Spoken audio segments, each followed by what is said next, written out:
record it. Okay. And now to share my screen. All the things, all the things. Okay, can y'all see that? Okay, I'm gonna move it this way, I guess.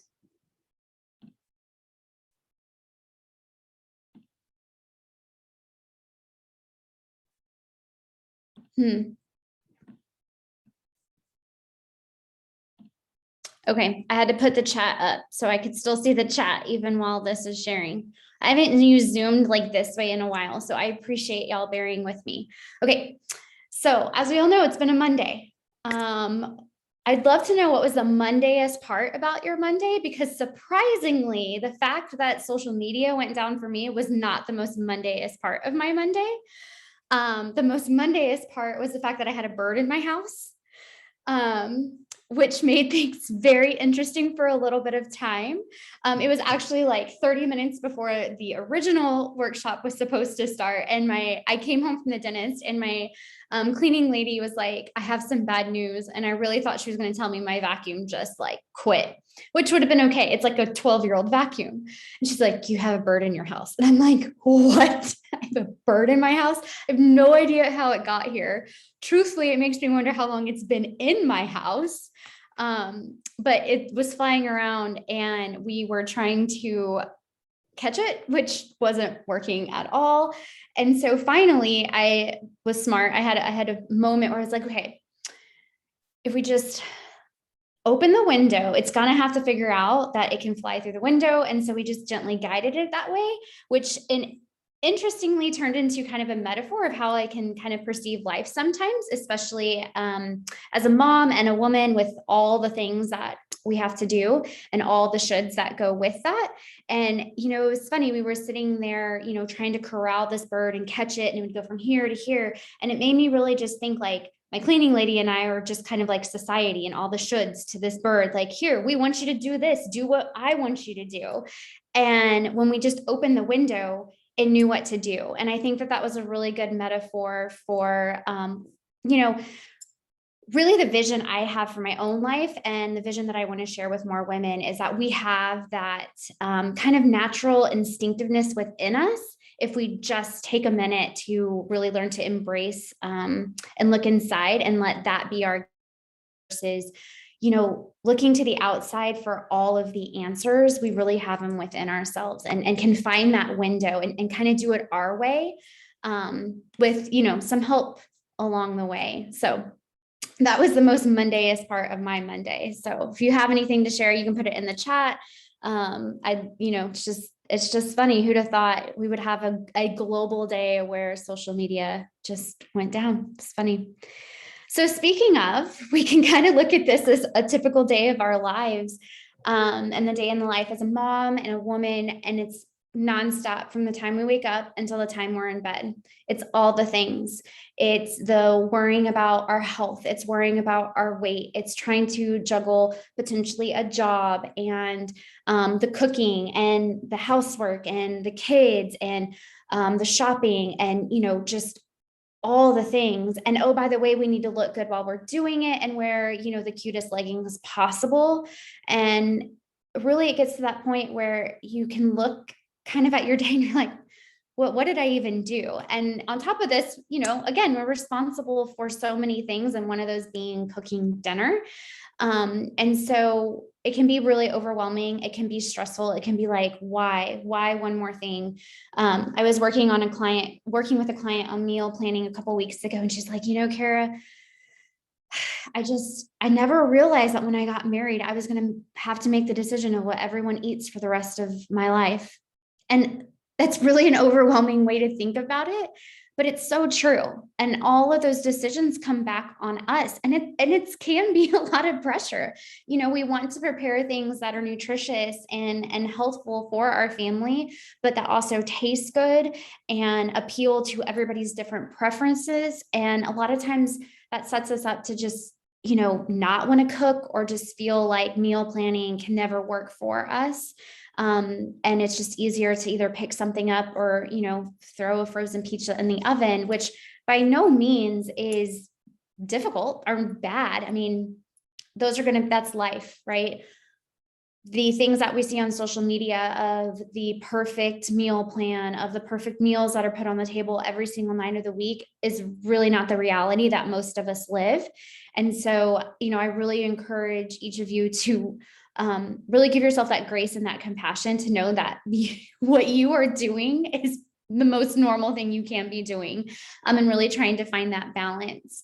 And so I really want to challenge you going forward. I'm going to move to that one in a second, but just really going forward and thinking about how you've approached meal planning thus far. A lot of us think about it as just a checklist, like one more thing to do, one more thing that is put on our plate, no pun intended. And it just kind of can get monotonous. It can kind of feel like I don't even know what to cook anymore. And there's a lot of reasons for that. One of them being the fact that we're putting that pressure on ourselves to either diet or lose weight or follow a specific meal plan or a diet plan or anything that's out there. And it really can truly add some extra weight to everything that we're carrying around. Not only are we fearful of the actual extra physical weight, but we also are carrying around the extra weight of the worry and anxiety of, am I doing this right?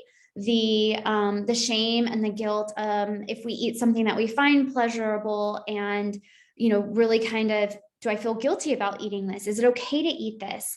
The chronic stress of everything that we're doing, the energy that it takes to try to stick to this diet. And a lot of times when we're on these diets, it means that we're cooking something for ourselves that may be different from everyone else of the family, which really makes that even more difficult to try to tackle meal planning and getting dinner on the table.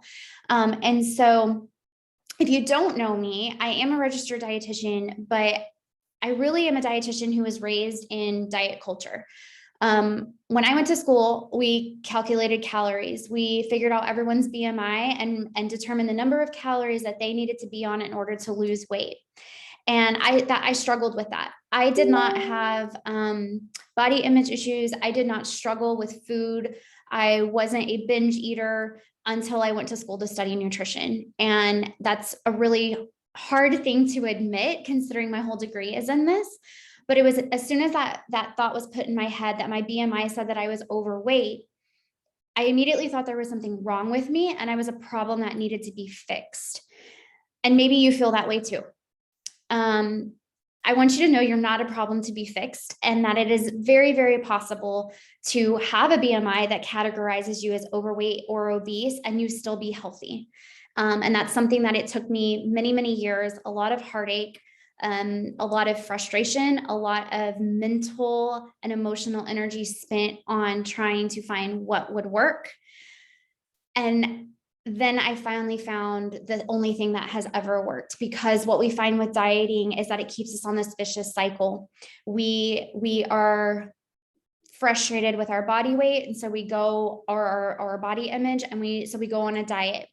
And we can usually maintain it for a little bit, but diets really run on that deprivation and restriction factor. And I'd love to know, have you ever been told that you can't have something, and the one thing that you want is the thing that someone tells you can't have?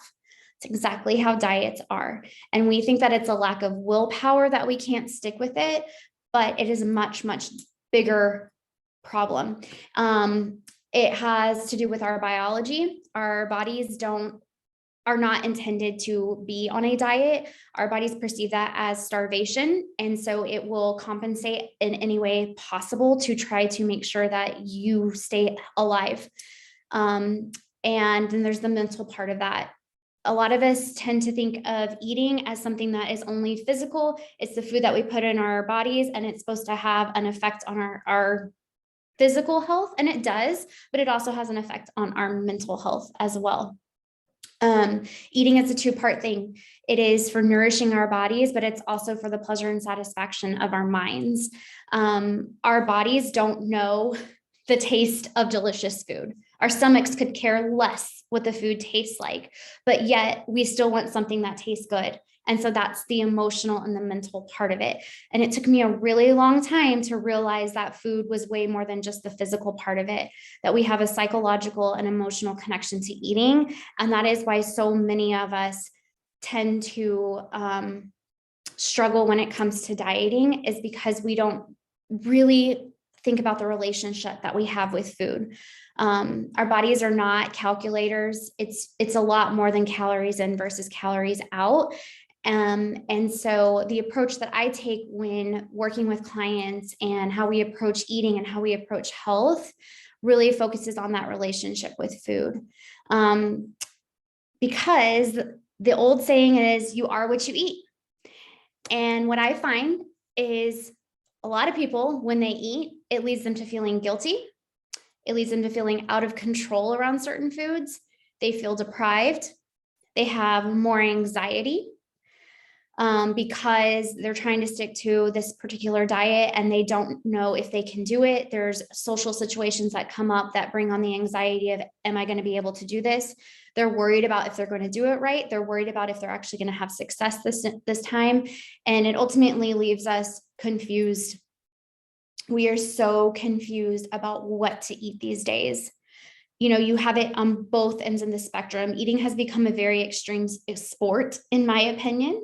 You have one side of it where, you know, you have the proponents of only eat whole foods, only eat these things.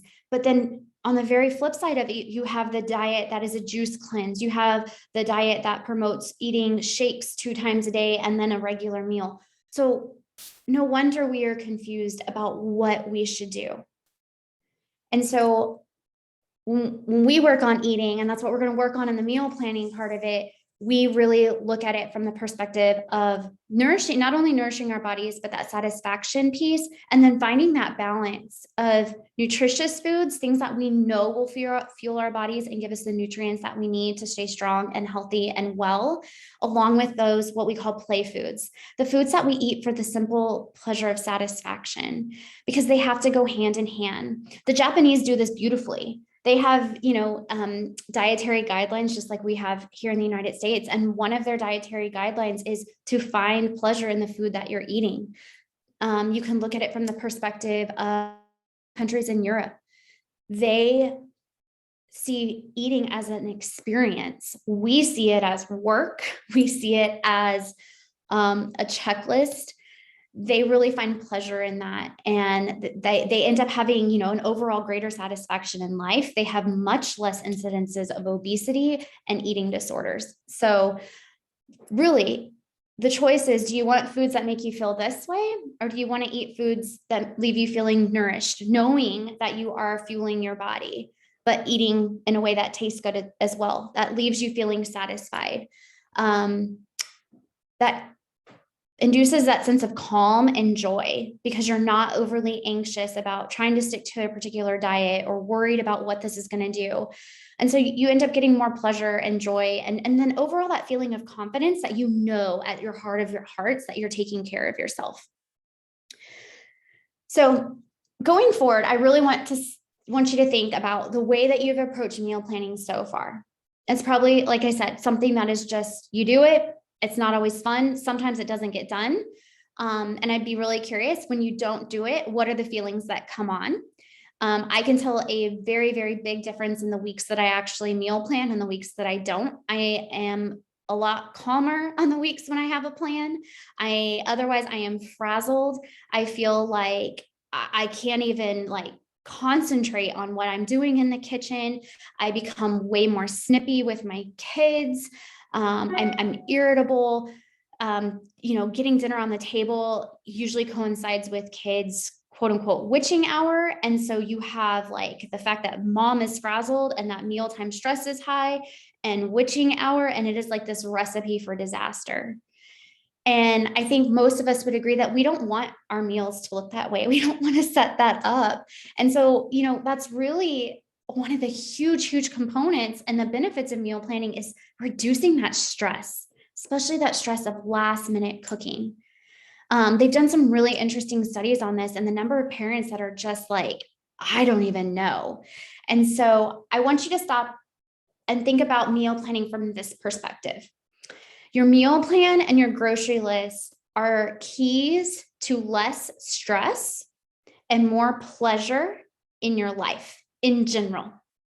By doing this one thing, you will get more time back. You will be less stressed. Your meals will be more pleasurable. You will probably digest it better because you're not sitting down stressed out about what just happened in the kitchen. And so really think about it as a tool and a key to leading more pleasure, leading a fuller life, and having less stress. I mean, I don't know about you, but that sounds really good.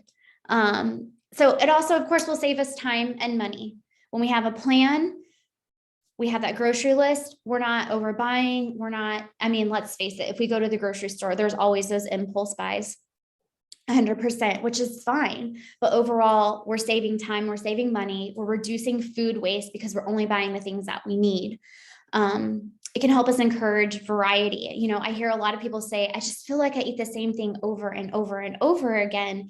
And I think a lot of that has to do with the way they approach meal planning. They sit down and it's just your mind goes blank. And so what I like to do is really allow us to rely back on the data that we've already done, meaning the meals that we've already planned, and that can help us build this more diverse and variety when it comes to our meals.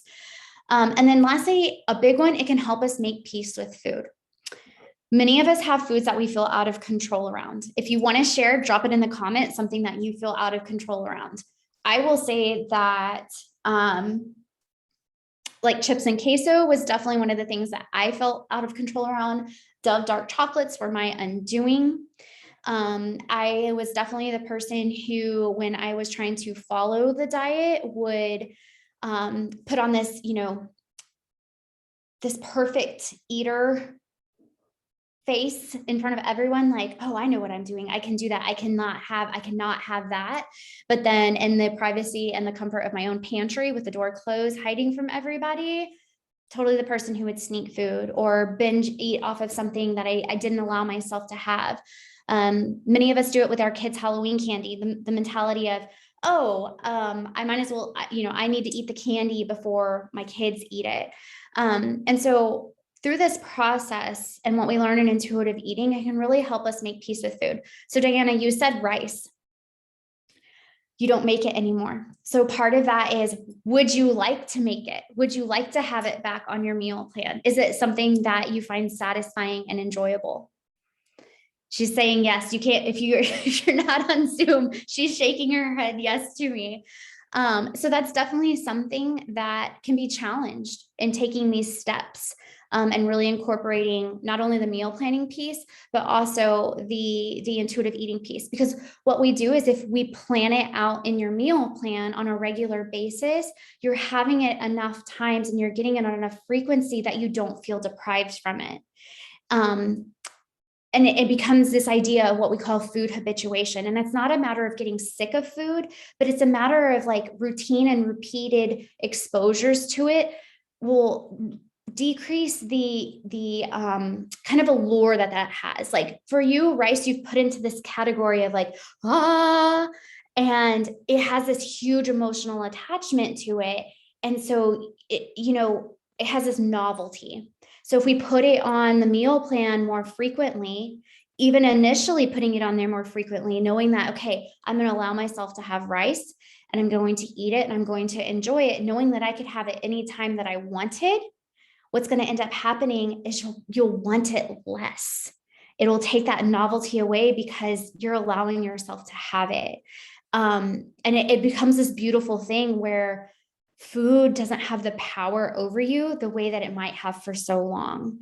And so, that's definitely something that meal planning can help us with. It's a good tool when we start this peacemaking process. But many of us think, meal planning is spending hours upon hours pinning these beautiful recipes to Pinterest that we will never use. Or if we try, we decide we're going to, cook 5 new recipes this week because dang it, I pinned these and I'm going to cook this week and it's going to be 5 new recipes. And we get burnt out, usually by day 2, because it's not something that we're used to. It's not a recipe that's kind of a go-to or a fallback. And so we burn out. It's normal. We think that we think there's something wrong with us, but that's just the way this happens. And so by really, looking at our meal plan from this bigger picture of wanting to include variety, trying new foods, we can incorporate that in a way that works for you, that we're not having this burnout at the end of the week. We also think that it's planning and preparing gourmet meals. Again, thank you, social media, for that. We see these beautifully penned meals.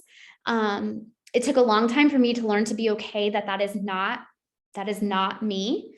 I am not the person who I will truthfully say recipes that have like more than 15 ingredients. Sorry, not happening. But I learned that it's the phase of life that I'm in with, 3 small kids. That is not a possibility for me. And I know it.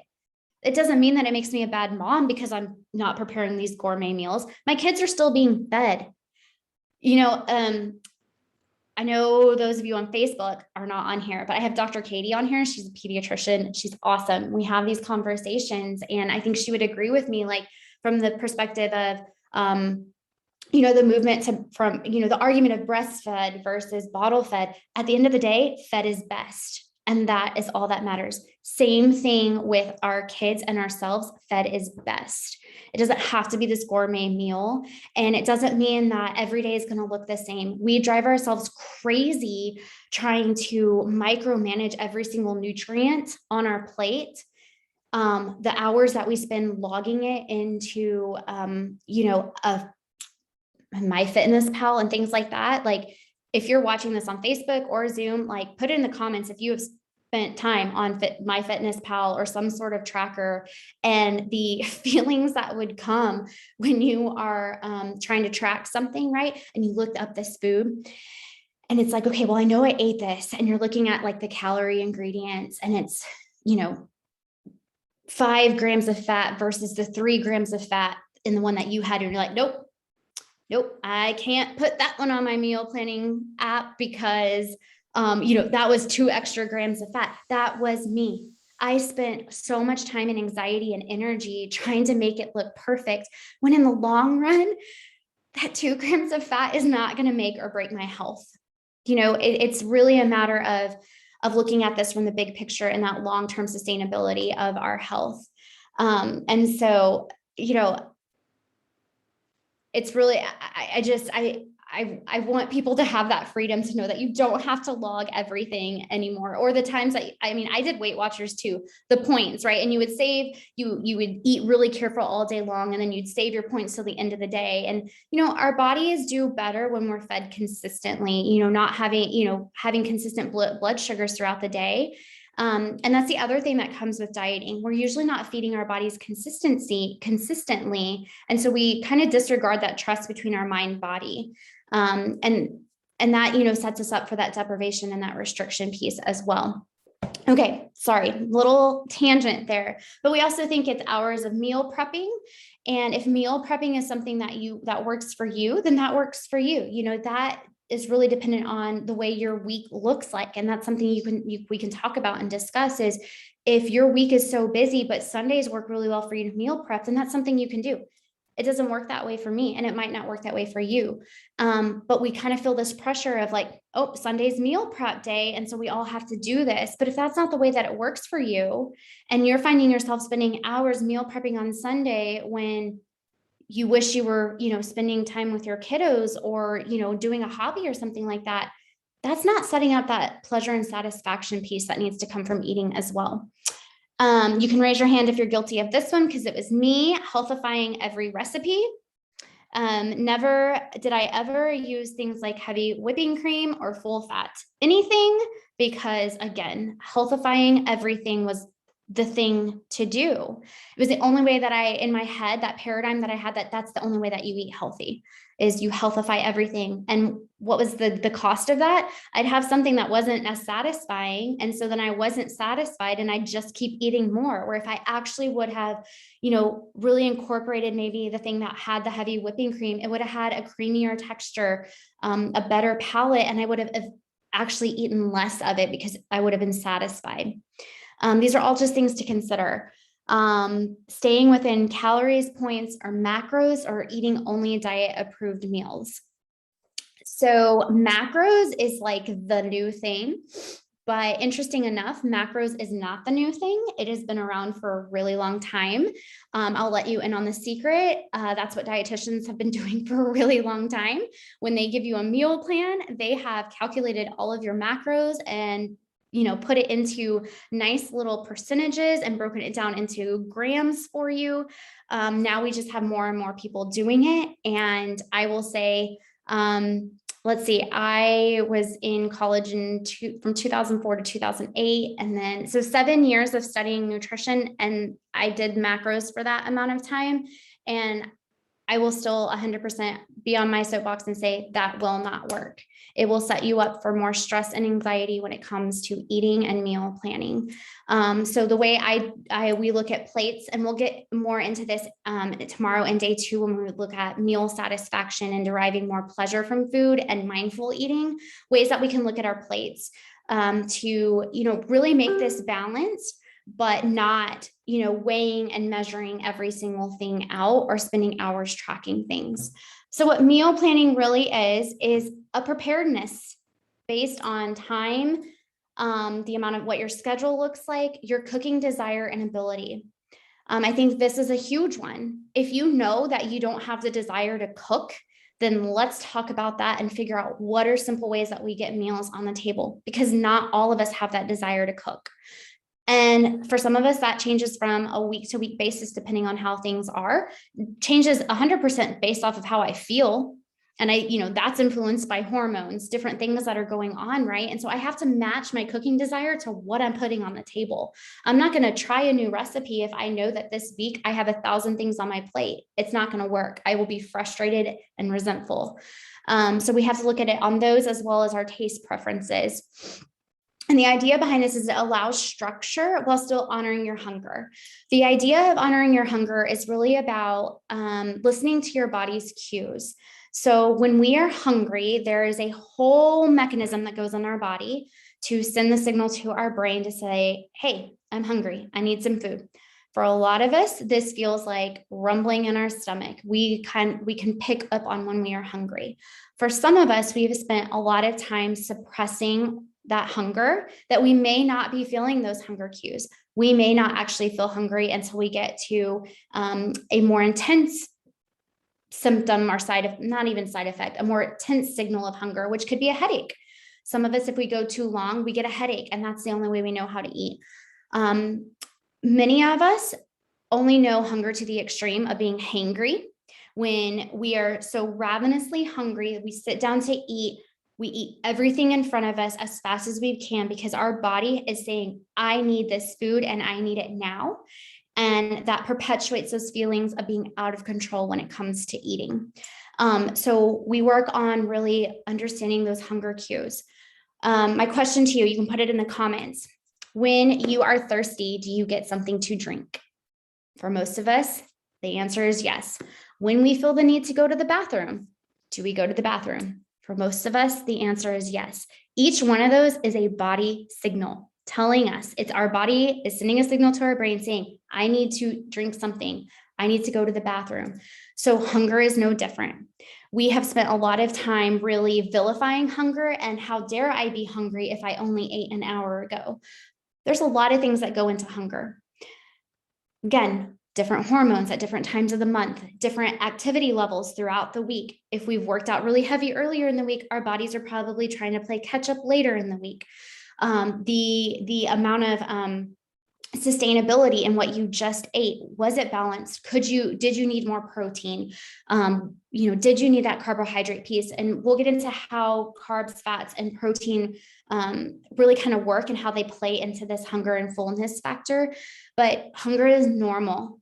It's a beautiful thing to embrace because it's really honoring and trusting our body and saying, hey, I'm in this with you. Look at that. We are a team that really cares about me and is trying to do the best thing it can to run efficiently and keep us healthy and happy. And yay, we're going to honor hunger. But a lot of us will trick it, right? Baby carrots. Oh, if you're feeling hungry, just go eat some baby carrots or rice cakes or popcorn or go drink something. A lot of times that just gives your stomach the feeling of fullness without giving your body the nutrients. And that can sometimes lead into that backlash eating where we end up eating more than if we just would have actually eaten what it was that we wanted. Meal planning can also help us, again, build that variety and balance. And the idea is having a plan for the most part. Again, especially with dieting, we get into the mentality of it's all or nothing. I'm either all on the diet or not on the diet. We do not know how to find that middle ground. We hear a lot of people say, oh, moderation and balance. And everybody's like, I don't know how to do that, because we don't. That was me. I didn't know what that middle ground was. I didn't know there was a middle ground, because everything that I was taking in around me was saying the only way to eat healthy was to diet. The only way to eat healthy was to limit certain food groups. And I mean, the mental and emotional side effect was awful. I had horrible body image. I was so just like food consumed every thought of every single day. I missed out on so much planning for the next meal, or worried about overdoing it, worried about getting, my body back after baby. This allows us to really focus on, for the most part, we're going to put this plan in place. But does that mean, on Thursday, you have this recipe in place and gosh, it's been like today, social media didn't work. You had a bird in the house. For me, what happened this week was I had meals planned and then I got a HelloFresh box and I'm like, what the heck? I didn't even know it was coming. And so, I had to figure out what to do in that instance. But it's this idea, for the most part, we have this plan in place that we're following, and it can really help alleviate that stress. It doesn't mean it is set in stone. It is not something that is, cannot be broken. But by planning this out, we go into our weeks, we go into our month with a sense of, wow, I have this one thing figured out. And for many of us, that one thing figured out leads to so much more time, freedom to focus on other things, knowing that we are still getting dinner on the table, and feeding ourselves and our family. So we're going to go into this a little bit into the book. So some of you may have gotten a video from me via Messenger, just kind of talking about this. Some things that I really wanted you to think about as far as planning out or writing down some of the foods that you like to eat. And just keeping this list down. So when we go into our meal planning, some things that we really want to consider are asking ourselves the questions. And this is in your workbook. If you have not gotten the workbook, in the comments, just put workbook and I can send it to you. But things to ask yourself, what really sounds good this week? And that can be a loaded question, because for many of us, we have no idea what foods we even like anymore, because we have spent a lot of time following what someone else has said we should eat.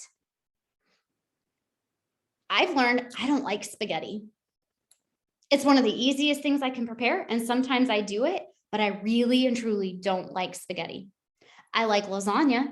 I like other Italian food. I don't like spaghetti. I also have learned I really don't like carrots. I don't know why. I don't like carrots, and those are okay. We get onto this, oh, it needs to be this, it needs to be this, all these superfoods.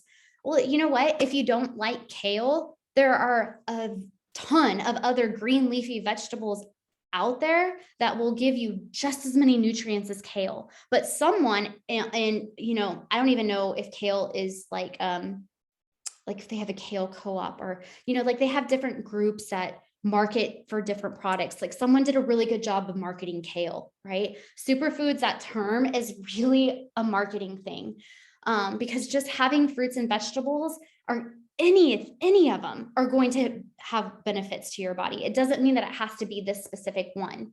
And we'll get into a little bit more about, I think it's in the workbook, some tips of it's in some strategies.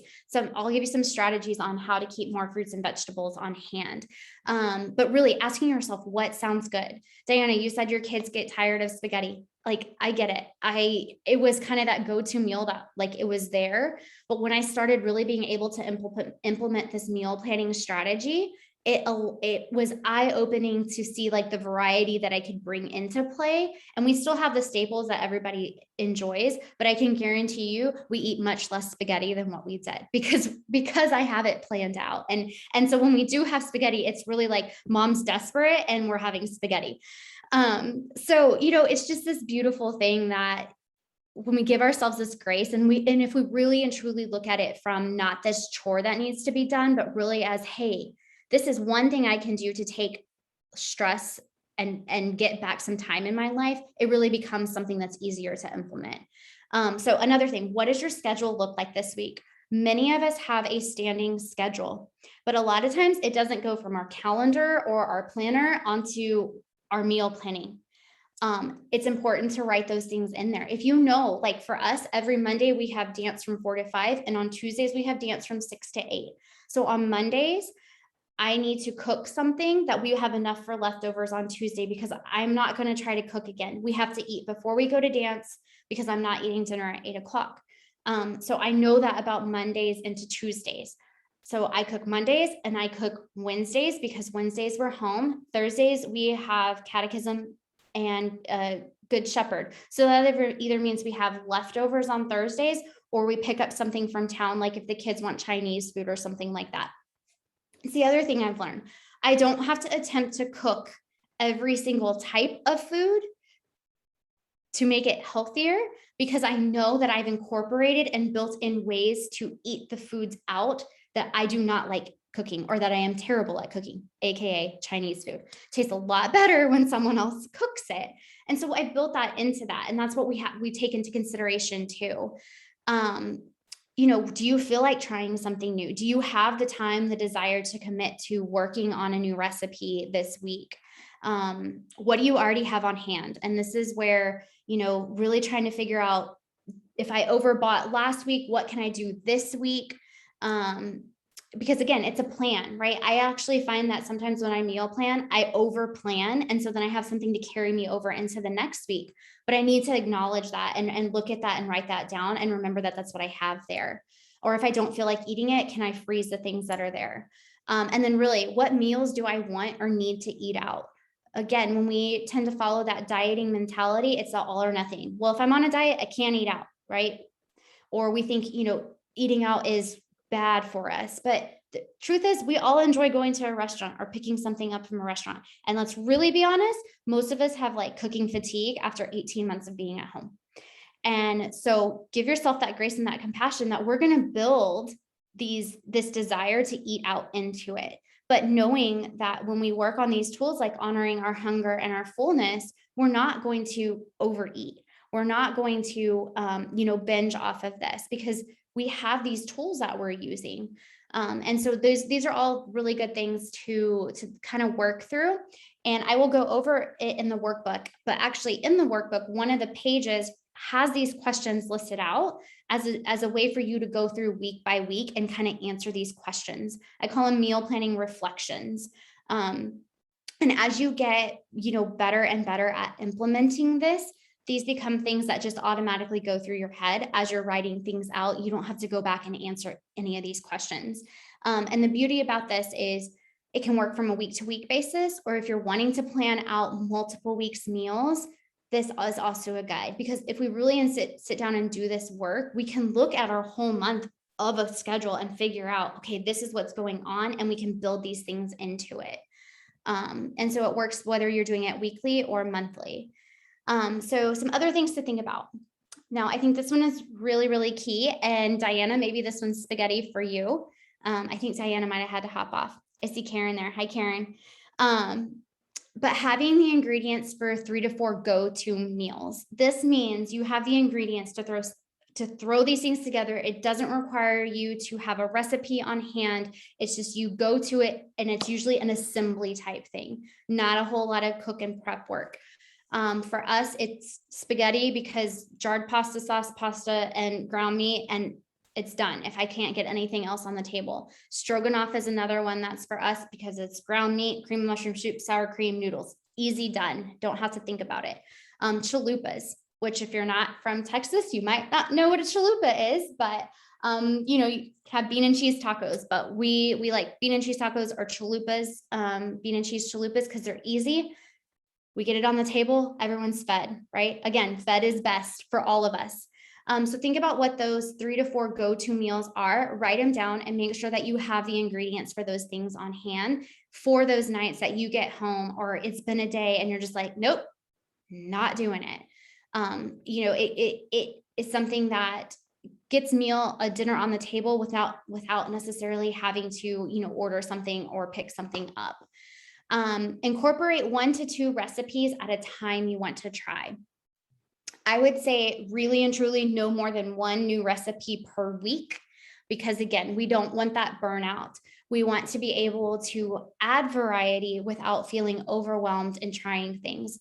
I mean, you can think about it like the number of times that you've tried a new recipe and your kitchen's just a disaster. You get to the end of it, and like the most disappointing thing is it might not have turned out the way you expected. And you're like, I just spent all this time on it, right?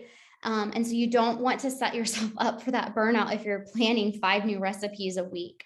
So really think about maybe 1 new recipe a week, or looking at your weeks. And if you have a slower week, maybe 2, and try to incorporate that as well. I say always plan for a fruit or vegetable with meal. Sometimes this happens, sometimes this doesn't. It's about letting go of that need to control. Again, the intention behind it is great. The intention behind it is, really health driven. But a lot of times things like eat 5 fruits and vegetables a day, for a lot of people becomes something that they feel like they need to micromanage. Oh my gosh, if I didn't get 5 fruits and vegetables a day, something awful is going to happen. It's not true. Again, for the most part, we're looking at, your whole lifespan of, most days out of the week, I ate fruits and vegetables, and that's great, right? We tend to get, again, so micromanaged on that. But if you can think about, just having a fruit or vegetable with every meal, that's a way to incorporate that into it. And it doesn't have to, this kind of ties into the idea of buying food that lasts longer. We get so ingrained that all of our produce has to be fresh. If you're not buying organic, if you're not buying fresh, then what's the point? And really and truly what it boils down to is what works for you from a budget perspective, from a cooking perspective, and from a time perspective. We have a variety. We buy fresh, we buy frozen, and we buy canned. My kids, when I was packing lunches, they would always have canned fruits and vegetables, because I didn't like to take the time to chop it all up for every single lunch for every single week. Like that, I knew that's the way, it's just the way I operated, and it was fine. It's okay. They were eating it, and that's what matters. We tend to think, oh, canned, that's just awful. And, there is a satisfaction piece that can go to it. But truthfully, a lot of times canned fruits and vegetables can honestly have a higher nutrient content, because they are packed immediately after being picked. Same thing with frozen. They're packed immediately after being picked. And so they tend to hold on to some of those nutrients because they're preserved faster. And, with the expansion and the demand of having more variety of fresh fruits and vegetables available year round, we're having our fruits and vegetables coming from all over the place, that there's a long period of time that they are traveling. And so some of those nutrients actually deplete. So it's why it's a good idea to have a variety of these things that allows you to have it. And then it allows you to make it work for the way that your life is going. So, really thinking about it from the perspective of having that stock of canned, fresh, and frozen. Other ideas are to cook once and eat twice. So what can you cook and then repurpose? Sundays, my husband typically grills. And so a lot of times I have him either do a whole chicken, or do we do chicken quarters? My intentions for today was to take the chicken quarters and do chicken enchiladas. And that did not happen because HelloFresh came, but now I can freeze the chicken that he cooked, and I'll use it for enchiladas, in 2 weeks or something like that. But this idea of cook once and eat twice. So what can we repurpose? And then make extras to freeze. A lot of times if we're doing something like a casserole, we don't want to eat on it all week. So can we take half of it and freeze it And then we have something that we can pull out of the freezer if we get in a bind, or, we're just kind of stuck on, I don't know what to cook, I don't really feel like it. We can pull that out of the freezer. So I'm going to take a sip of water. Let's think about this from the perspective of when we're planning our meals. General guidelines. These are not hard and fast rules. I want you to know that. But each of these components of food, these macronutrients, has a purpose and plays a part in maintaining our health, as well as our hunger and our satisfaction. So we have been taught that carbs are the enemy. And, some of us, truthfully, if we know our bodies well, we might not respond to a lot of carbohydrates very well. And that's fine if you know that. But I want you to stop and think about if you are restricting any of these particular food groups or particular foods because a diet has told you to, and really question what that mentality behind that restriction is. Are we doing it for the purpose of weight loss? Are we doing it for the purpose of my body doesn't tolerate it? Those are two very, very different things. And so that's really important to notice. Our brains love carbohydrates. It's the primary preferred fuel source of our brains, our central nervous system, and our red blood cells. So my bad joke is that we're all crazy because we're not eating enough carbohydrates. But carbs are that preferred fuel source. They are also what is broken down the most easily in our body to give us that quick burst of energy after eating. So they play an important role in giving us that initial satisfaction and hunger that allows us to stop eating when we are comfortably full and prevent that overeating piece, because it sends that signal first. We also have protein and fats. So protein and fats take longer to digest, and that's what helps us with that sustained fullness. So when we look at planning our meals, the idea is to have a little bit of all of these things. It's not saying that it has to be, heavy on one of this, or it has to be this particular thing. When it comes to carbohydrates, I was definitely the person who had a lot of rules about that it all had to be whole grain or whole wheat. And I've now realized there's some things that they don't taste very good in the whole grain version. And so I'm okay with that, right? But I had to make peace with those certain things. So it's not saying that it has to be one or the other. Now we know that carbohydrates that are whole grain or whole wheat have more fiber, which have an added health benefit, which also helps with the release of blood sugar into or release of glucose into our bloodstream, and keeps us from having, really high blood sugar spikes. But that doesn't mean that, if you want the white pasta, you don't have the white pasta, right? Same thing with proteins and fats. We know that there's differences in all of these, but like one of the things, we are told eat chicken breast, eat chicken breast, eat chicken breast.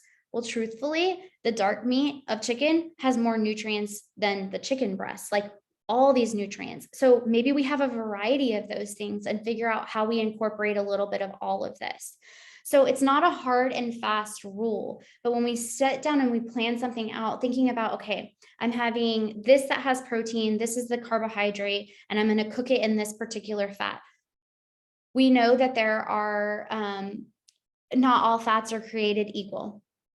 When it comes to cooking, from an oil perspective, I like avocado oil, olive oil, and canola oil.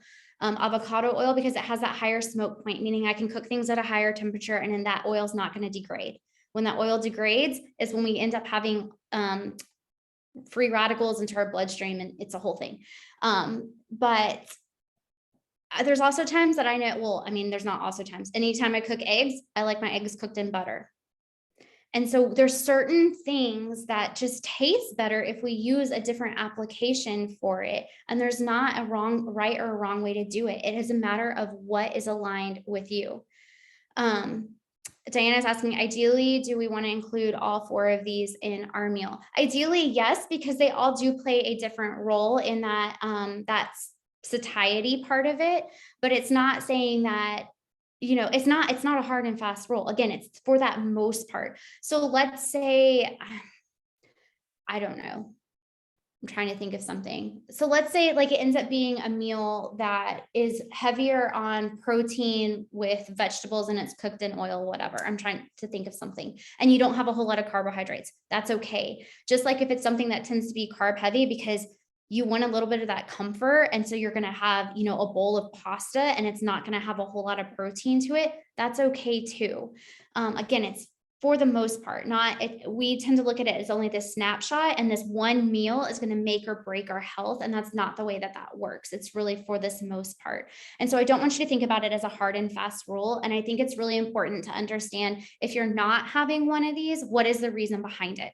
Where is that mentality coming from? Is it coming from that fear of this food because, so and so has said you can't have that, that's bad for you, or, society has labeled this as bad? Or are you having it because you know that when you have it, you don't typically feel good? There's a big difference when we look at the mentality of things. And that's what intuitive eating really helps us do. It gets down into understanding how things work within our own bodies and allowing us to make choices based off of that, not this mentality of a food is good or bad, not a mentality of this food's going to make or break it when it comes to my health. I hope that answers your question, Diana. You can comment below if you need further clarification. And then I included this as some extra resources. So, one of the other beautiful things about really working the meal planning system is that it can help you get your kids in the kitchen. When you have this planned out and you are not feeling frazzled when it comes to dinner time, it allows you to say, hey, maybe I can get my kids in the kitchen with me. And the thing is that by doing that, we are teaching them how to cook for later in life, which is a good life skill to have. We're teaching about the nutrition of food, the preparation of food.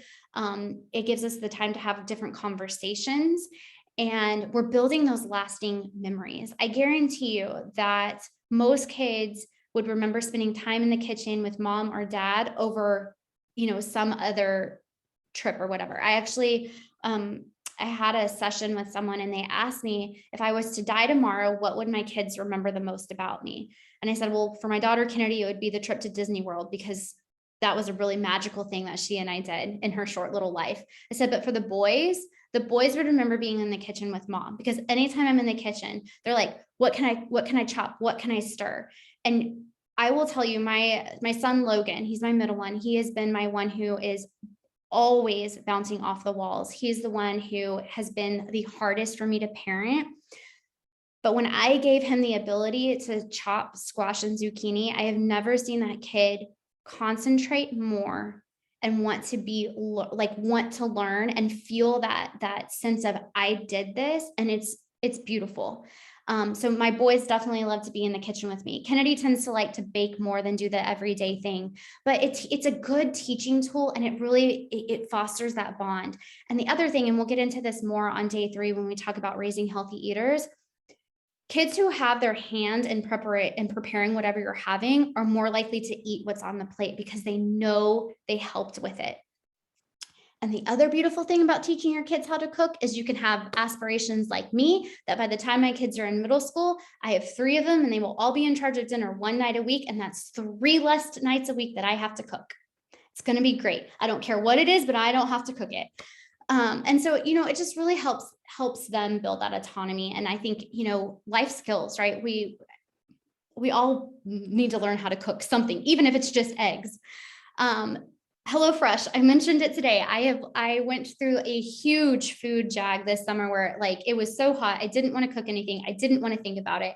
And so I tried HelloFresh and I really enjoyed it because everything for the recipe came, it was delivered to the house, and it was pretty simple to prepare. And it didn't take a whole lot of prep time. I mean, it did take some chopping and cutting and stuff like that, but that's stuff that I was already used to. So really, you would usually take about 30 minutes or less.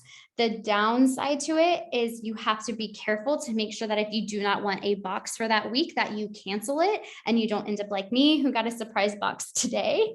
So that's just something that you have to keep track of if it's something that you're going to do.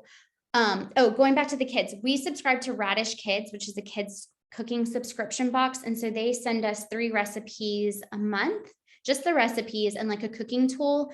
And it has different things like cards that you can use to start dinner conversations,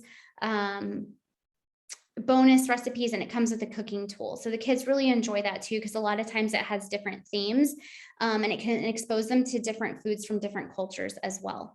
And then personally, my two favorite cookbooks right now are Well Plated and Magnolia Table. I will say when I really embraced intuitive eating, Magnolia Table became my favorite cookbook because Joanna Gaines like really helped me make peace with all of my food rules because she wasn't afraid to use heavy cream. She wasn't afraid to use a cream and mushroom soup every once in a while. And it was just something that I really, really needed to help me in my peace making process. And she just has, it tastes good, y'all. It really tastes good. There's some go-to recipes that we use in there. And then Well Plated is the newest one that I've had, but like, just look at that. It looks really good. I got hooked on it because of her chicken pepper stir fry. My neighbor made it and I was like, oh, this is so good. And she told me where she got the recipe. So Well Plated is also one of my favorite ones because she uses, just ingredients that are you have on hand. You're not really having to go out and buy any specialty ingredients. Like a lot of times when we're following specific diet plans, you have to do. So I'm going to switch this if I can to, let me see if I can pull it up. I have too many windows open. I want this one. Let's see.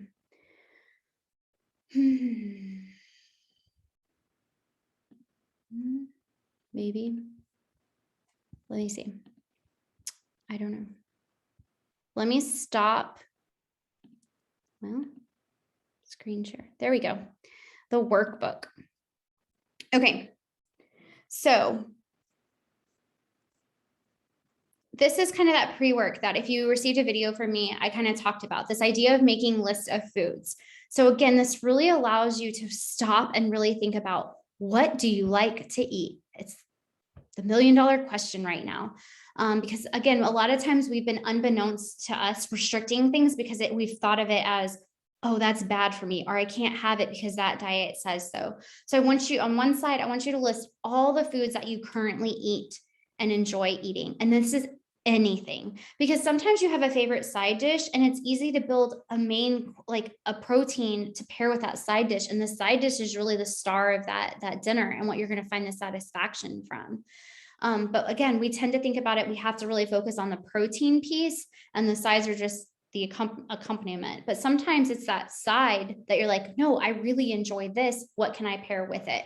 Same thing with fruits and vegetables and desserts. Now, desserts is something that we'll talk a little bit more about on day 3 with Raising Healthy Eaters, but just the idea about dessert. So a lot of times that's something that when we're on the dieting mindset, we're like, nope, no dessert, can't have that. Or we try to have like the low calorie version or whatever. Now, if you enjoy dessert, then it's something that I challenge you to incorporate into your meal plan and to serve with dinner. And we'll get into a little bit the philosophy behind that a little bit more about when we talk about it with kids, but it's the idea of really reducing that novelty that we have made dessert. We put it into this overly special category and, we tend to have really strong emotions towards it. So, like I said, I had a really tough time with things like Dove dark chocolate. I was a self-proclaimed sweet tooth. I couldn't have certain things in the house. And by making peace with food, and I didn't have to go through and make peace with all of them, but if I had and allowed these things in the house, I found that I wasn't drawn to them the way that I used to. So dessert is one of those things. And then on the other side, really think about the foods that you would like to try or incorporate into your meal plan. And these can be things that you've restricted for a really long time, things that you've always been curious about trying, but not sure because it's been labeled, good, bad, or indifferent. And this is going to be the basis of how we build the plan out. Because this is your food list. This is where you're going to get your ideas and your inspiration. And that might mean for some of you having to go to Pinterest or going to a cookbook to get those ideas. But this is where that food list is going to come from. And the thing about it is you have this food list. So you have the variety right there. So when you go to plan the meal for the day, you go back to this list and it's there and you can pick and choose from it. And then, incorporate things based off of schedule and whatnot. This page is really that meal planning reflections that I talked about, questions to ask yourself before you sit down and plan the meal, things that you're hungry for. What are you craving? What do your kids and spouse want? Sometimes one of the best things you can do, especially if you have older kids, is allow them to pick the meal for the day. Like that's one that you don't have to think about. And saying like, again, it's that idea of getting the kids in the kitchen. Well, if this is what you want to eat, can I teach you how to cook that? And that takes that pressure off of you to make the decision and to prepare the whole thing. So, our kids have food preferences just the way we do. And, we learned our food preferences from our parents and the people who came before us. And for some of us, we don't always agree with those food preferences, but they were things that we didn't know that we could, we didn't have to believe in that. We didn't have to think that way. And so allowing our kids that autonomy, really allows them to kind of, play that part in making these decisions for themselves. Again, what is the schedule? What's on the schedule? So I'm going to scroll down to here. So the idea behind this, you can plan it on in here. This meal plan is in your workbook and it's broken down Sunday through Saturday. You could even break it down further in these boxes into breakfast, lunch, and dinner if you need to. I truthfully usually only focus on dinner. That tends to be the one that's the hardest. And then I left a spot for like breakfast ideas and snacks. I typically have leftovers for lunch, so I don't have to think about it. And the kids eat at the cafeteria. And so it's lunch is a non-issue in our house. But if lunch is something that you have to plan out, you can break the boxes down as you need to. But I want you, when you sit down and you do this, I want you to look at that schedule. So you can print, 3 or 4 of these out if you want to do a whole month, or if you just want to do the week. Print these out and sit down with your planner. Write on there the days that you have things, that you have things. Again, we have our standing schedule, and then we have the things that come up. If you put them on there, it reminds you as you go through and you put meals in, like, oh yeah, this is what's going on. And you didn't like plan to cook something on Tuesday when you have dance. So putting it on there is that visual that you need. And when you do this and your standing schedule, it becomes easier and easier to put the meals into place when it's already there in one spot. So putting the things on the schedule, and then really looking and seeing based off of what the schedule looks like, do I need more simple, easy meals? Do I need to do things that are more assembly and don't require as much prep or cook, or do I have time to cook something? I said I was going to make chicken enchiladas today. It was like green chili chicken enchiladas. I bought the green sauce to put in there. I wasn't going to make it from scratch because I needed something that was more assembly. The chicken was shredded, threw it in there with some cheese. That was what I needed for this week. My other original recipe it was actually a HelloFresh recipe, but I figured out how to make it at home. It's a pork loin with a bulgogi sauce, which is like a Korean barbecue sauce. That's phenomenal. Okay, I looked how to make up the sauce and I'm like, okay, this is too many steps. So I found a sauce at the grocery store, and that's what I was going to do. I needed that simple thing. That doesn't mean the next time I make it, I won't be committed to trying the sauce and making it from scratch. It all just depends on what's going on that week. And again, it's allowing it to work for you to where you don't feel stressed and overwhelmed at the thought of having to get dinner on the table. Again, it doesn't mean every week's going to look this way. But if you have the time, do you want to try something new? Those are all good questions to ask. Again, writing it on there. Are there nights that you need to plan for eating out or picking something up? Put it on there, because if you build in, so we know, truthfully, Brandon typically barbecues on Sunday. I cook something on Monday, leftovers Tuesday, cook Wednesday, leftovers or picking up something on Thursday. Friday, by the time I get to the end of the week, the kids just want to play outside with friends when they get off the bus. Frozen pizza or pizza. It's pizza night of some sort. Maybe I make it from scratch. Maybe we get it from somewhere, but I'm not going to sacrifice the time of playing outside with my kids to come in and cook dinner when outside is where they want to be and that social aspect of it. Again, it's something that I had to make peace with, and that's fine. I also know Saturdays during the fall, when it's football season, I like to snack. It's a snacking Saturday.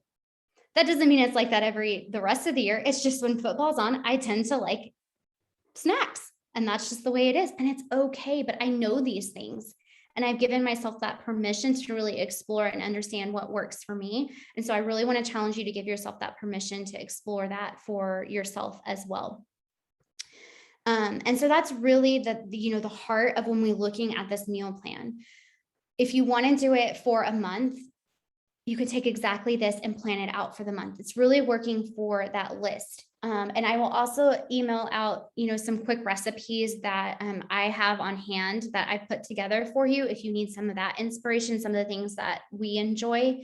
And then I'm trying to do a better job of posting a recipe at least once a week for inspiration. And a lot of them are usually pretty quick and easy things that maybe it's prep of the main course and the side is maybe something from a box, because again, it's about balance, and it's allowing my kids to try these things that look interesting to them.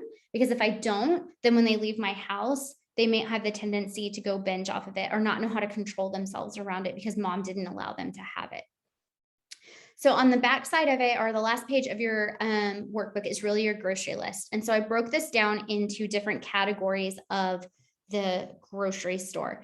And truthfully, it's the categories of the way that I shop my own grocery store. So this might not be the layout of your grocery store, but it really helps, even if you're doing curbside or you are going in store, to break these down into these different categories and put those things out there. Because it's just a one-stop shop when you have, like, again, thinking about your grocery list and your meal plan as that way to give you more time and alleviate some of that stress. I'm going to stop sharing because I'm going to show you one other approach to it. And I love the meal planning resources, the worksheets, if it's something that you want that as that guide going forward. Something that I found, and this is usually the way that I do it, because it allows me to really reflect back on previous weeks. My desire and goal one day is to have my own book to share with people to do this.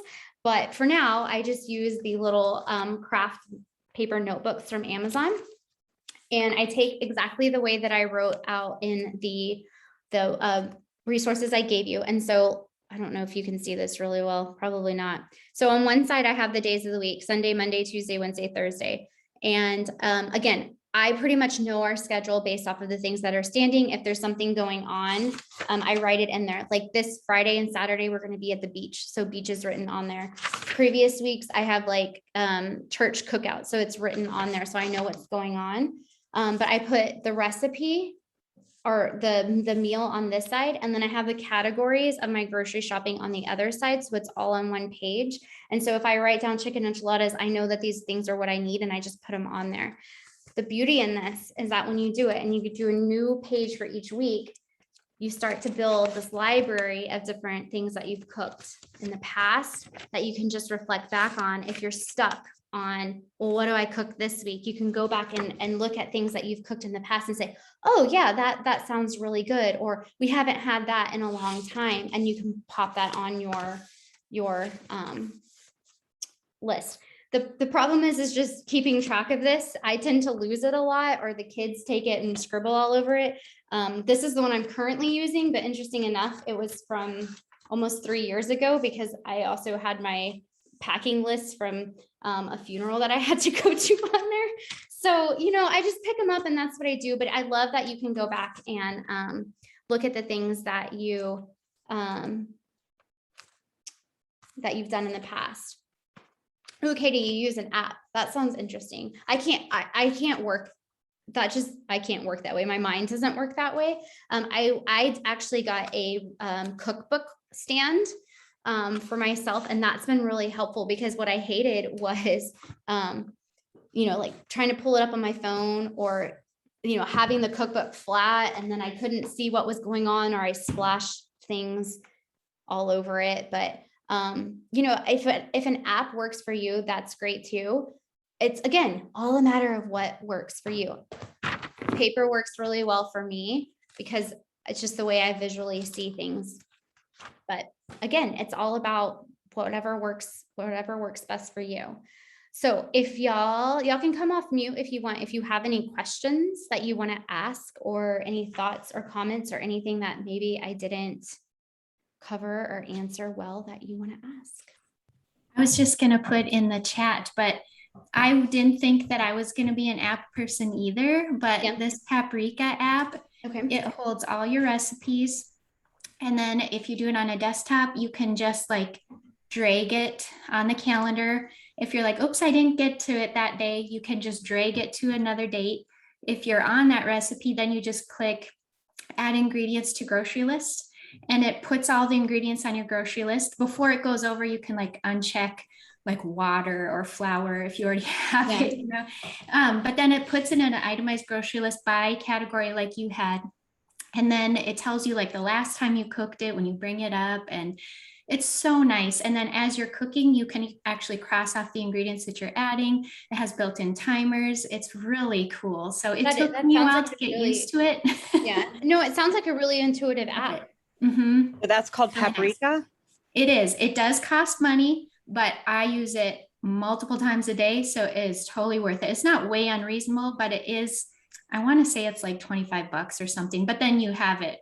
Forever. It's just a one-time thing. So I've just advanced to using Alexa for my shopping list. I can be anywhere I'm in my office and I scream out what needs, like, that's my life. My That's how kids, my unorganized I kids, am.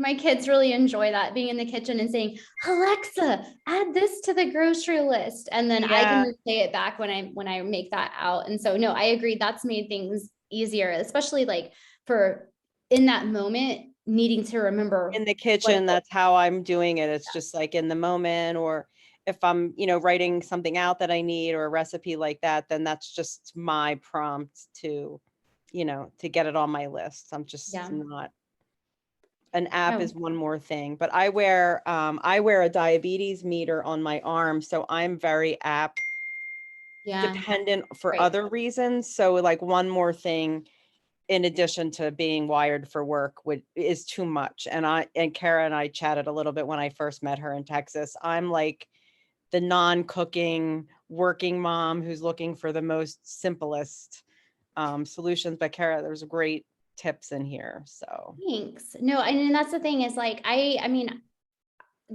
the beauty in it is it has to work for you. And I think a lot of us have put these parameters on it. Well, I don't want to cook, but someone told me I can't eat out every meal either. But if you're doing it within the tools of listening to your body and those cues and knowing what your body is responding to, then there's no reason why you can't eat things out. There's no reason why you can't buy things that are already pre-made. I have a client who she needed validation because she truthfully did not like to cook at all. And so she yeah, wanted to yeah, eat the same things over and over again, but she felt like she was doing something wrong by that. So she right. needed the validation to say, no, like that's what works for you. And you're still eating balanced, but it works for you. Like a lot of times we harbor that guilt because we feel like we're doing it wrong or we're not doing it perfectly. And inadvertently that guilt that we're holding on to is way more harmful because it's releasing so much stress and anxiety about eating. We're not digesting things properly. We're carrying this added stress around that's way more harmful to our health than the things that we're eating. Right. And I think too, it's just my daughter and I now. So my son's at school. Then there's like a whole dynamic of, Yeah. what I need to model for her, which isn't always good. But like even the littlest things, I found chicken breast cubed, teeny little pieces, right? Which for me, I don't care that it's $2 more because it gets me to quesadillas like 20 minutes quicker, where before I wouldn't, I probably wouldn't have made it because Right. I had to cut the little piece of chicken. So anyway, Right. yeah. No, Yeah. and that's the thing is like, there's that beauty and like we get very opinionated and very frustrated and about processed food, but at the same time there's the convenience part of it too. And again, it's that balance, right? Like what works for you, and that's the most important thing. Being able to get the meals on the table without having that added stress and that added pressure of all the shoulds that are out there that are saying it needs to be this way, it needs to be this way, it needs to be this way. I know, like, Karen, I know you're familiar with HEB when you visited Texas. but they now have this whole meal simple section that's just like blows everything out of the water, that has really changed the way people are eating. And, it's pre-made things that you can either put in the microwave or the oven, and it's a whole complete meal. And so people are, consequently eating more meals at home, which works, but they're still doing it in a way that's convenient to them if they don't want to cook. Right. I think the other beautiful thing that we have at HEB is, and this is really a matter of where you choose to spend your food dollar. Like when I buy organic, I tend to do that on more of like the processed and boxed foods, because it does have that cleaner ingredient label, but that's a choice I made. I wasn't always there, but this is a choice that I've made now. We have, I think as we go through, like some of your bigger grocery stores are going to do more of this, but we have a label called select ingredients on HEB branded products. And so it will have HEB brand and it says select ingredients, and that meets a certain criteria of like no GMOs, no partially hydrogenated oils, like that kind of thing. So then you have a little more confidence. This is where, again, I have a little more confidence in being able to do some of the more pre-packaged things, not feeling like it's loaded with sodium or other ingredients. But at the same time, we have a much different, dynamic all across the country, in the fact that some people just don't have access to food, period.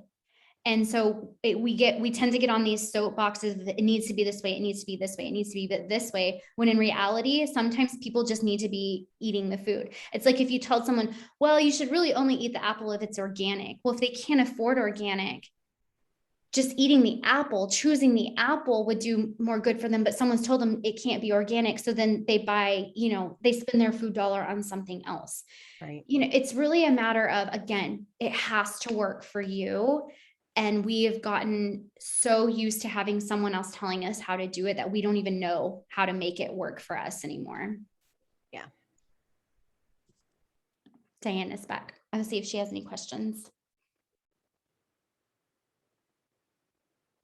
So she's joining. Hi, Diana. Did you have any questions? Sorry, my laptop kicked me out. Can you hear me? I can hear you. No, my laptop kicked me out, so now I'm back in. Sorry. Oh, okay. Did you have any questions or comments or thoughts? Anything you needed clarification on? No, everything has been so helpful so far. I do like to look back at, like you were saying in your book, to look back at my recipes, because I feel like that's what ends up happening. Like if I don't keep track of whatever I made 2 weeks ago, then I'm back to spaghetti. Because I'm like, oh, that's super easy, right? So, yeah. Then I go to spaghetti and I'm like, no, I need to like be able to keep track of my recipes, because the boys will tell me like, oh, that was so good. And I do try to at least try 1 or 2 recipes a week from Pinterest. And some of them are hits and the boys love it. And so I'm like, oh, okay, I have to remember, like, let's recycle that recipe, like in the, in the next 2 or 3 weeks. But if I don't write it down, then I'll forget, and then I'll just go to spaghetti. Yeah. So. And honestly, that's why I love, like, I know people just need some meal planning resources. And so that's why I created the printed out version, because I know it'll help people. But truthfully, this is my absolute favorite way to do it, because it just really allows me to fall back on different things when I feel stuck. Yeah. Yeah. So I do like this resource that you provided in the workbook, because I'm a big visual person. So it makes it really for me too. So I love it. And yes, I agree. Get your kids to cook in the kitchen. I have my 14-year-old, who's my oldest, loves to cook, and he does cook once a week. Did pizza night. And I'm like, I don't care what you do. He's like, I'm making grilled cheese sandwiches. I'm like, great, that's what we're having for dinner. Yeah. So and that's the thing, is like, by letting the kids have that autonomy and that choice, and that's the thing. Like, let's say you start asking your kids what they want for dinner, and like the same kid says pizza, whatever, like they have to go through that habituation process as well, just as much as we did. And again, we're going to talk about this more on Wednesday, but just about how our food choices and the way that we the mentality that we use when it comes to what we're eating, even if we're not saying specific things, our actions have a huge impact on our kids. And so really understanding what is this legacy that we're leaving behind? How are we teaching our kids to eat? Because we've all been taught how to eat by someone else in our lives, and that's really shaped us. And for some of us, it's a very different story. And for some of us, we need to heal from a lot of things that we're taught. Many of us have grown up with the parent or the grandparent who is constantly dieting, and it even though they would never say anything about our bodies, it put thoughts into our heads about, well, if mom or grandma is doing that, then what does that say about my body? And these are all things that we have to really think about when it comes to choosing how we want to address health and how we want to address eating and nutrition. So one of the things that I do struggle with, I will say this, I don't know about anybody else, but so my children, and I say boys because I have 4 children altogether, but my oldest are the 3 boys, and then my toddler is my little girl. But the boys did virtual learning for 1.5 years in where I live in my city. And so we got to enjoy our meals, right? Because there really wasn't, I mean, there was a time frame, but we weren't rushing where we didn't have activities, we were at home. So we got to enjoy more time in the kitchen, to be honest. My youngest loves to bake. And so we're always in the kitchen. But I found during that time as well that they would eat really fast. And I was like, why are we rushing? Like, we're sitting here, we're having a conversation. The big rule in our house is that we all sit together. There's no electronic devices for dinner, and we all spend time together. And there's usually I don't know, a board game or something after. But they would eat, I'm not kidding, ladies, super fast. And then they were like, okay, we're ready. And I was like, my plate is still practically full. What are you talking about? Like, what? We're not going anywhere. And then I realized it was because their school schedule lunch is so short. And so they are just, and so I'm trying to find that balance when it comes to dinner, because now they are back at school. And so they're back to that schedule.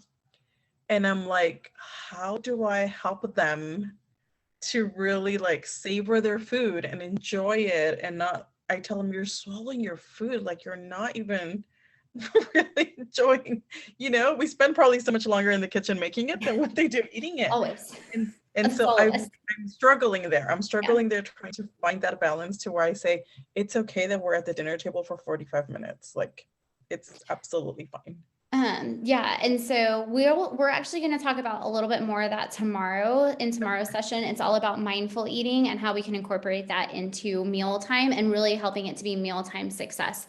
And so really about the idea of slowing down and savoring, and, tips that we can use, like that you can use to prolong dinner with the kids. Because again, you're right, they are so into that rush when it comes to eating lunch that, we're even guilty of it too. We've gotten to the point, my husband's a very fast eater, and now my kids just call him out on him all the time. Dad, you're eating so fast. And he's become more aware of it. And so he's just inadvertently started slowing down. But yeah, we're going to talk about that more in tomorrow's session. And I think what I'm going to do, just because who knows what Facebook's going to be like tomorrow, I'm going to send out a Zoom link to do the session at 11 o'clock tomorrow as well for anyone who wants to join live.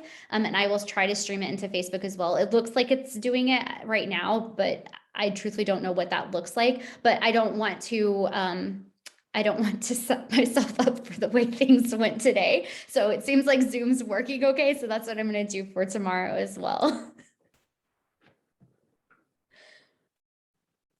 If no one else has any questions or any thoughts or anything, I will go ahead and call it a night. I appreciate y'all being on live and participating and asking questions. And it's just, I find it just so much more meaningful when we can have conversation and really just talk about things, because again, we all kind of get bogged down in the shoulds and really forget that we all have an individual way to do something, and that's totally normal and should be embraced, especially when it comes to cooking and eating and things like that. So if y'all don't have anything else, I'm going to call it a night and say bye. Thank you so much. Thank y'all. Bye. Bye.